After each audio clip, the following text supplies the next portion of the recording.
Here we are once again with another Chef Knives to Go quick look product review. I'm Steve Gamache, and what we have is really cool looking knife line. This is the Takayuki Aogami Super, or AS Kengata 160 millimeter knife, which is basically a bunka style, but they've got an aggressive shape to the chin.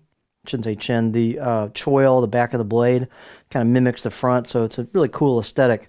So the core steel on these is Aogami Blue Super Reactive High Carbon Steel from Hitachi. Heat treat's not really specified that I could find easily, so we're going to call it around 62 Rockwell. And construction is a really interesting combination. So it's stainless cladding. They've got a Kudauchi finish on it, blacksmith type finish on it, and they've also got a random hammered pattern finish on it. And then they've got a kind of a sandblasted style finish on the cladding. So this is a really very dramatic looking knife. You can see how the cladding and the core steel coming out at the end has a totally different look to it, so kind of a darker look. So it's a very dramatic finish. The weight and dimensions will vary just a little bit from knife to knife. This one's 140 grams or 4.9 ounces. Edge length, they're right about 162 millimeters on the edge, about 6.4 inches. Overall length, about 12.2 inches. And then these don't really have much in the way of taper. They're about 2.1 millimeters thick, just all the way down. And you make that corner turn there with a reverse sword tip. And the only time the tip thins up, which that's reasonably thin at the very edge, they actually get really thin right at the very tip. But with the grind. So you can see the grind here. You can see this kind of sandblasted type finish they've got on it. And you can see the hammered pattern to it. So again, dramatic look. Blade height is 45 millimeters at the heel. Lots of clearance for your fingers.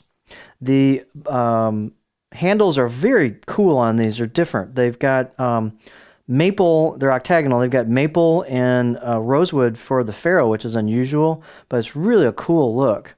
And I like these a lot. Very unique. So hopefully we'll see some more of these on some other knives. Pretty nice fit and finish on them. You can feel a little bit of bump there where the two blend, but not much. And then pretty tight handle install. And this is not a mistake. If you see that gap there, that's part of the tang showing out from the handle. And that's kind of an old school style installation. Nothing wrong with that. I think it's a really cool look. And the concept was way back when, if the handle got a little bit loose, you'd just take it and whack it with a hammer, and they gave you a little bit of room there to whack that tang in there a little bit further to tighten the handle back up. These look like they're glued in, so you're not going to have that kind of style probably approach to it, but they kind of preserve that old school look. So that's what that is. The circumference of the handle is 76 millimeters or 3 inches where the ferrule and the main wood meet, and nice fit and finish on this. Let me get a good beauty shot here. So you've got some screened on kanji and made in Japan on the right side, and the left side has some screened on kanji as well. We can kind of catch that. It's going to be a little hard to see that, but there it is.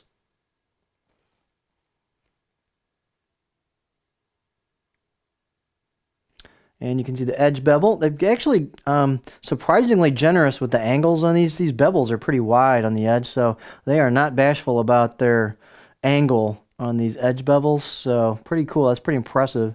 They're not like super razor thin at the edge, but they've got respectable performance. I did use the bigger one of these, and it wedged a little bit in harder stuff, but it was very confidence inspiring through softer stuff. The blades are very stiff. And aggressive bevel angle, as I mentioned. Out of the box edge was very nice. I'd say maybe 6 out of 10, so it's definitely usable right out of the box. Let's look at the cutting board profile. I'm in my basement and it's wintertime and it's cold out, and so my hands are kind of look like they're weird colors, but it's cold down here.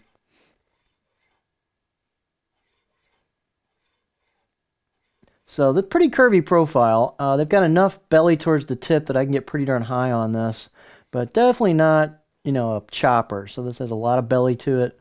Pretty darn curvy, but very smooth profile on them. So it's just a really neat line of knives. So if you want some drama in the kitchen and a little bit lower maintenance with Aogami super for the core steel and stainless cladding. These are just a neat line of knives. So this is the Takayuki Aogami Super Kengata 160 millimeter knife.